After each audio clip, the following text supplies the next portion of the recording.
So in the vector space model, we have used the TF-IDF as the term weighting function.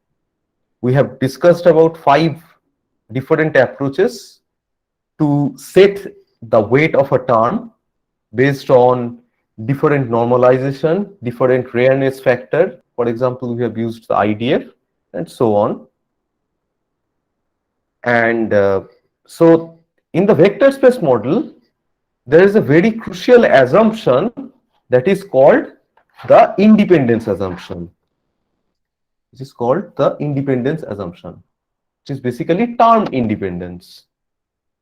A vector space model assumes that terms are independent to each other. That is, if a document D is containing say T1, T2 and up to say Tn number of terms, the occurrence of any term Ti is calculated independently without any interference of any other term such as Tj. But we know this is not actually true always. For example, a popular example is say if Ti is say sun, there is a high likelihood that I will be encountering the term Francisco,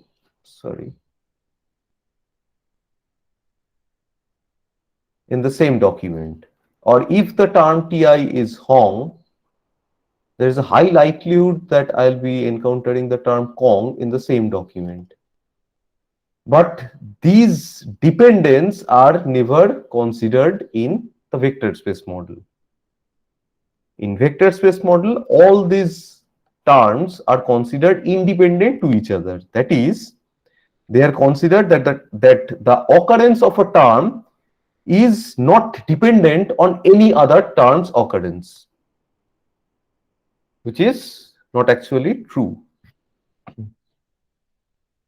Now, the summary of the vector space model is any text, whether it is a tweet or it is a say a Wikipedia article, can be actually represented in a V-dimensional space where this V is basically the dimension of the vector space, right? So if there are say n number of different unique terms in the collection, then n will be basically the dimension of this vector space. Okay, and in the vector space model, to achieve the ranking, we will be ranking the documents based on their cosine similarity. That is, particularly for all document, we will be computing the cosine similarity with the query Q for all I in or all for all di in C. We will be computing di and Q, and we can actually order them based on their cosine similarity to get the ranking. We have also discussed that we will be only concentrating on topical relevance. There are different types of other relevance as well, but vector space model also considers only the topical relevance. No other relevance are considered. Any question up to this?